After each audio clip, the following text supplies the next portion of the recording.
السلام علیکم ورحمۃ اللہ وبرکاتہ۔ اللہ آپ تمام کو خیر و عافیت سے رکھے۔ آپ کو یاد ہوگا کچھ دن پہلے میں نے ایک ریکارڈنگ کری تھی سڈن ڈیتھ کے اوپر، یعنی کہ اچانک کی موت، اور یہ سلسلہ تھم نہیں رہا بلکہ بہت تیزی سے پھیل رہا ہے۔ کل رکشا بندھن تھا، میں یہ آڈیو کل ہی ریکارڈ کرنا چاہ رہا تھا، لیکن کل کچھ ایسا ہوا جس کی وجہ سے میں نے کل ریکارڈنگ نہیں کر پائی۔ کل ہوا یہ کہ میرے پاپا کے خاص دوست، ان کا انتقال ہو گیا، وہ ختم ہو گئے۔ ہمارے پڑوسی تھے وہ، 2 دن سے ان کی طبیعت خراب تھی، ان کو سانس لینے میں دقت ہو رہی تھی بس، اور کوئی پریشانی نہیں تھی ان کو۔ وہ دوائی کھا رہے تھے لیکن ان کو دوائی فائدہ نہیں دے رہی تھی۔ پھر کل اچانک ان کی بہت زیادہ طبیعت خراب ہوئی، ان کو ہم ہاسپٹل لے کے گئے، مطلب جو ان کے گھر والے تھے، بھائی وغیرہ، تو جو ہاسپٹل لے کے گئے انہوں نے سٹی ہاسپٹل ریفر کر دیا، اور سٹی ہاسپٹل میں سی ٹی اسکین کے دوران ان کا دم نکل گیا اور وہ مر گئے۔ عجیب بات یہ ہے کہ کل ہی رکشا بندھن تھا، ہماری پھپھو ہر سال آتی ہیں ان کو راکھی باندھنے۔ وہ ہندو تھے اور ہماری پھپھو کو انہوں نے بہن بنایا اور ہماری پھپھو نے ان کو بھائی بنایا، تو ہر سال ہماری پھپھو ان کو راکھی باندھتی ہیں، لیکن اس سال ان کا من نہیں تھا ہماری پھپھو کا آنے کا۔ لیکن ہوا یہ کہ ان کا انتقال ہو گیا، وہ ختم ہو گئے، تو ہماری پھپھو کو نہ چاہتے ہوئے بھی آنا پڑا، راکھی باندھنے نہیں لیکن ان کی میت میں آنا پڑا۔ آپ دیکھو کہ جو قسمت میں لکھا ہوتا ہے وہ ہو کر ہی رہتا ہے، قسمت کے لکھے کو کوئی ٹال نہیں سکتا۔ کسی نے سوچا بھی نہیں تھا کہ اتنے جلدی وہ مر جائیں گے، ان کو کوئی بہت بڑی بیماری نہیں تھی، بس 2 دن سے ان کی طبیعت تھوڑی خراب تھی، سانس لینے میں پرابلم ہو رہی تھی ان کو، اور کچھ بھی نہیں، لیکن اچانک سے ان کی موت ہو گئی۔ جب مجھے اس کی خبر ملی میں چھت پہ تھا، چھت پہ عصر کی نماز پڑھ رہا تھا، اور میں نے بس اللہ اکبر کہنے ہی والا تھا عصر کی نماز کے لیے، اتنے میں نیچے سے آواز آئی کہ ان کا انتقال ہو گیا۔ مجھے کانوں پر یقین نہیں ہوا، میں نیچے اتر کے آیا اور نیچے اتر کے دوبارہ سنا میں نے، تو چچی نے کہا کہ ہاں ان کا انتقال ہو گیا۔ پاپا تو جیسے بھونچک کے رہ گئے، ان کو یقین نہیں ہو رہا، پیروں تلے زمین کھسک گئی، ایسا کیسے ہو سکتا ہے؟ صبح ہی تو ملاقات ہوئی تھی ان سے، اور دوپہر میں 2 بجے کے قریب ان کا انتقال ہو گیا، وہ ختم ہو گئے، اور عصر میں ہمیں خبر ملی۔ ان کے پورے پریوار کا رو رو کر برا حال تھا۔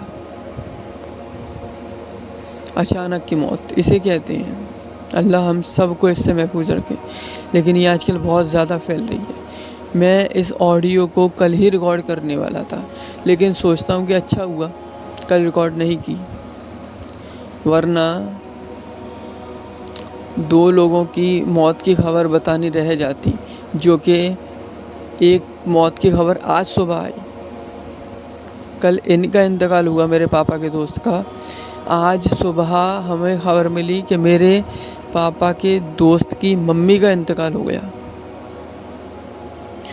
اور جسٹ ابھی کچھ وقت پہلے ہی مجھے پتہ چلا کہ میرے بھائی کے دوست کے سالے کا انتقال ہو گیا۔ اور اس کا انتقال کیسے ہوا؟ وہ بتا رہا تھا کہ نماز پڑھ کے وہ مسجد سے نکلا ہے اور چلتے چلتے گر پڑا اور بس ختم ہو گیا۔ وہ لڑکا ہوگا جوان تھا، 20-22 سال کا رہا، بس اتنا جوان لڑکا، اور اچانک اس کا انتقال ہو جاتا ہے۔ آپ سوچو یہ اچانک کی موت کتنی خطرناک چیز ہے، کتنی تیزی سے پھیل رہی ہے، یہ قیامت کی نشانی نہیں ہے تو اور کیا ہے؟ لوگوں کو پتہ نہیں چل رہا کہ وہ مر رہے ہیں، لیکن اچانک وہ مر رہے ہیں، اچانک سے، نہ کوئی بیماری اور نہ کوئی اور چیز۔ لیکن ہمیں کیا، ہم ابھی بھی نہیں سدھرنے والے، ہم ابھی بھی دنیا کے پیچھے بھاگیں گے۔ یقین مانو دوستو، ہم بے وقوف ہیں۔ موت ہر پل ہماری طاق میں ہے، اور جب ہماری موت کا وقت آ جائے گا نا، ایک منٹ تو کیا، 1 سیکنڈ بھی زیادہ نہیں ہوگا، 1 سیکنڈ کی اور ایکسٹرا ہمیں مہلت نہیں ملنے والی۔ ہمیں جتنی زندگی دی گئی ہے صرف اتنی ہی دی گئی ہے۔ ہمارے کہنے سے، ونتی کرنے سے اللہ ہماری زندگی میں 1 سیکنڈ اور نہیں اضافہ کرنے والا۔ ہماری جو قسمت میں زندگی لکھی ہے اتنی ہی ہمیں ملنی ہے، اور اسی زندگی میں ہمیں یہ ثابت کرنا ہے کہ ہم جہنم کے لائق ہیں یا جنت کے لائق ہیں۔ گناہ ہم سب کرتے ہیں، یہ بات سچ ہے، لیکن مین چیز ہے گناہوں کے بعد توبہ کرنا اور گناہوں سے زیادہ نیکیاں کرنا۔ جس کی نیکیاں زیادہ ہوں گی وہ جنت میں جائے گا، جس کے گناہ زیادہ ہوں گے وہ جہنم میں جائے گا، الا یہ کہ اللہ اپنی رحمت سے، اپنے فضل و کرم سے کسی شخص کے تمام گناہوں کو معاف کر دے اور اسے جنت عطا کرے۔ تو اللہ کو کوئی پوچھنے والا نہیں ہے، اللہ سے کوئی سوال کرنے والا نہیں ہے کہ تو نے ایسا کیوں کیا، اس کو جنت کیوں دی۔ اللہ مالک جنت کا اور جہنم کا، وہ جسے چاہے جنت دے اور وہ جسے چاہے دوزخ دے۔ ہمیں کرنا کیا ہے، موت سے پہلے موت کی تیاری کرنی ہے۔ یہ جو اچانک کی موت کا سلسلہ ہے یہ تھمنے کا نام لے رہا ہے۔ کچھ وقت پہلے ہمارے ریلیشن میں کتنی ساری موتیں ہوئی اچانک سے۔ ایک بندہ تھا، گوالیر میں رہتا تھا، اچھے کھاتے پیتے خاندان کا تھا، 4 بہنیں تھیں اس سے بڑی، وہ اکیلا بھائی تھا، اکیلا بھائی۔ اس کا رشتہ طے ہوا، شادی سے جسٹ 7 دن پہلے جب وہ جم سے آ رہا تھا اچانک اس کے سینے میں درد ہوا۔ اس کے دوست نے بولا چلو ہاسپٹل چلتے ہیں، اس کا دوست پرچہ بنوانے لگ گیا، اتنے میں وہ سیٹ پر بیٹھا ہاسپٹل میں ہی اس کا انتقال ہو گیا۔ جوان لڑکا تھا، 7 دن پہلے، شادی سے جسٹ 7 دن پہلے اس کا انتقال ہو گیا۔ کارڈ سب میں بڑھ چکے تھے، آپ سوچو کتنے دکھ کی بات ہے۔ اسی طریقے سے بہت سارے انتقال ہوئے ہیں، کوئی چلتے چلتے گر رہا ہے تو کوئی سوتے سوتے مر رہا ہے، کتنے سارے انتقال۔ لیکن اتنے سارے انتقال ہو رہے ہیں، اچانک ہو رہے ہیں، لیکن پھر بھی ہماری غفلت کی نیند ٹوٹ نہیں رہی۔ ہم ابھی بھی غفلت میں ہیں، نہ جانے کیوں اس دنیا کے پیچھے بھاگ رہے ہیں، حالانکہ ہم ایمان والے ہیں۔ ہمیں پتہ ہے دنیا صرف اتنی ہی ملنی ہے جتنی کہ مقدر میں لکھ دی گئی ہے، چاہے ہم جتنے ہاتھ پر مال لیں، چاہے جتنی محنت کر لیں، دنیا اس سے زیادہ نہیں مل سکتی جتنے کی تقدیر میں لکھی ہے۔ چاہے تم گھر میں بیٹھے رہو، اگر اللہ نے تمہاری قسمت میں مال و دولت لکھا ہے تو تم تک پہنچ کر ہی رہے گا، اور چاہے تم کتنے ہی ہاتھ پر مار لو، کتنی ہی محنت کر لو، اگر اللہ نے تمہاری قسمت میں محتاجگی لکھ دی ہے، اگر تمہاری قسمت میں غربت لکھ دی ہے تو اس سے کوئی ٹال نہیں سکتا۔ اس لیے جو بھی ہے، جتنا بھی ہے، اللہ کا شکر ادا کرو اور آخرت کی تیاری کرو، کیونکہ موت کسی کا انتظار نہیں کرتی، کبھی بھی آ سکتی ہے۔ یہ اچانک کی موت کا سلسلہ تھم نہیں رہا ہے، کبھی بھی نہیں۔ ہماری پھپھو نے پلان بنایا تھا کہ وہ اس رکشا بندھن راکھی نہیں باندھیں گی، ان کے گھر نہیں آئیں گی، لیکن ان کو کیا پتا تھا اللہ کو کچھ اور ہی منظور ہے۔ ان کا انتقال ہو گیا تو پھپھو کو راضی نہیں، غیر راضی آنا پڑا۔ اللہ کے آگے کس کی چلتی ہے؟ کسی کی بھی نہیں۔ اس لیے میں کہتا ہوں میرے دوستوں، پاگل مت بنو، بے وقوف مت بنو، سب چیزوں سے پہلے آخرت کی تیاری کرو۔ کبھی بھی اگر ہماری موت آ جائے تو ہمیں افسوس نہ ہو کہ فلانی نیکی ہم سے رہ گئی، فلانا نیک کام ہم نہیں کر پائے، ہم نے نیت تو کری تھی لیکن ہو نہیں پایا۔ یقین مانو دوستو، مرنے کے بعد ہمیں چاہے جنت ملے یا جہنم، ہمیں دنیا میں ایک چیز کا افسوس رہے گا، اور وہ افسوس ہوگا ہر اس وقت کا جو وقت ہم نے اللہ کی یاد کے بغیر، اللہ کے ذکر کے بغیر گزارا ہے۔ چاہے ہم جنت میں چلے جائیں، جنت والوں کو بھی ایک بات کا افسوس ہوگا۔ کون سی بات کا؟ جو وقت انہوں نے اللہ کے ذکر کے بغیر گزارا ہے، کیونکہ اللہ کا ذکر کرنا جنت میں نیکیوں کو بڑھائے گا، تو درجے بھی بلند ہوں گے جنت میں۔ آپ ذرا سوچو یہ کتنا سنگین معاملہ ہے۔ نہ صرف یہ کہ جنت میں ہمیں کون سا مقام ملے گا، بلکہ یہ کہ ہمیں جنت ملے گی بھی یا نہیں۔ آدمی سوچتا ہے کہ ابھی میں کما لیتا ہوں، ابھی دنیا بنا لیتا ہوں، بعد میں دیکھیں گے آخرت۔ بھائی بات کبھی آنے والا ہی نہیں ہے، بات کبھی آتے ہی نہیں ہے۔ تمہیں کیا پتہ تم کب مر جاؤ؟ ہمیں نہیں پتہ ہم کب مریں گے۔ ہماری موت کا وقت مقرر تو ہے، لیکن ہمیں نہیں پتہ کہ وہ کب ہے۔ اس لیے ہمیں تو ہمیشہ موت کے لیے تیار رہنا چاہیے۔ نمازوں کی پابندی کرو، دین سیکھو، کبھی بھی نیک کاموں کو بعد میں مت ٹالو، جتنی جلدی ہو سکے کر لو۔ تجوید نہیں سیکھی ابھی سیکھو، عربی نہیں سیکھی ابھی سے کوشش کرو، محنت کرو۔ کم سے کم ہم مریں گے تجوید پوری نہ بھی ہو، عربی پوری نہ بھی آتی ہو، لیکن ہمارا جو شمار ہوگا، ہماری گنتی ہوگی، وہ طالب علم میں ہوگی، اسٹوڈنٹ آف نالج میں ہوگی، کہ یہ لوگ اسلام کے سیکھنے والے تھے، تو ہمیں اس کا بینیفٹ ملے گا، بہت سارا بینیفٹ ملے گا، آپ یقین مانو۔ کیا ہوا تھا کچھ دن پہلے ہمارے ریلیشن میں، ایک بندہ جو کہ لاء پڑھ رہا تھا جے پور میں، اور جب وہ اپنے گھر آیا چھٹی میں تو اس کو پیٹ میں درد ہوا تھوڑا سا۔ جب پیٹ میں درد ہوا تو وہ ہاسپٹل گیا، اور ہاسپٹل میں ہی مر گیا۔ بن گئی دنیا؟ نہیں بنی نا، نہ دنیا بنی نہ ہی آخرت بنی۔ کیوں نہیں بنی؟ کیونکہ وہ لڑکا بے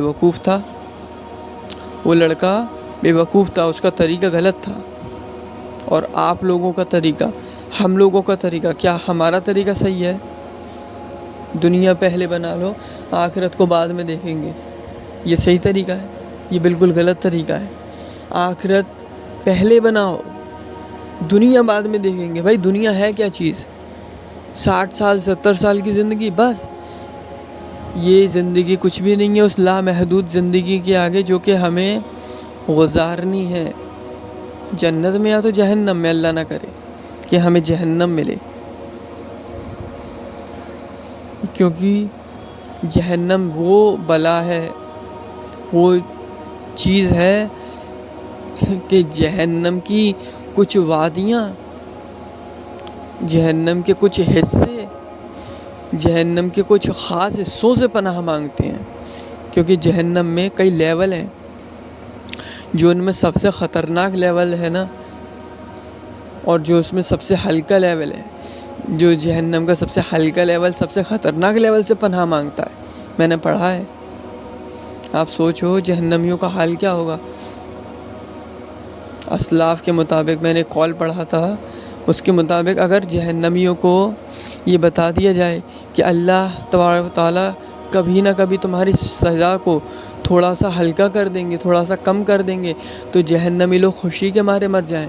جہنم وہ چیز ہے، وہ ڈراؤنی چیز ہے، لیکن ہم دیکھتے ہیں کہ لوگ دنیا پرستی میں اتنے اندھے ہو چکے ہیں کہ انہوں نے اپنی آخرت کو بھلا دیا ہے، اس حد تک بھلا دیا ہے کہ وہ لوگ کافر سے نکاح کرنے کو تیار ہیں، وہ لوگ شرک کفر کرنے کو تیار ہیں، وہ لوگ اسلام کے علم کو چھوڑنے کے لیے، اسلام کو ترک کرنے کے لیے، اور نہ جانے کیا کیا کرنے کے لیے بھی تیار ہیں، صرف دنیا کی اس چند روز زندگی کے مطابق، اس چند روزہ زندگی کی خاطر، جس کا کوئی بھروسہ نہیں ہے کہ آج ہے کل نہیں ہے۔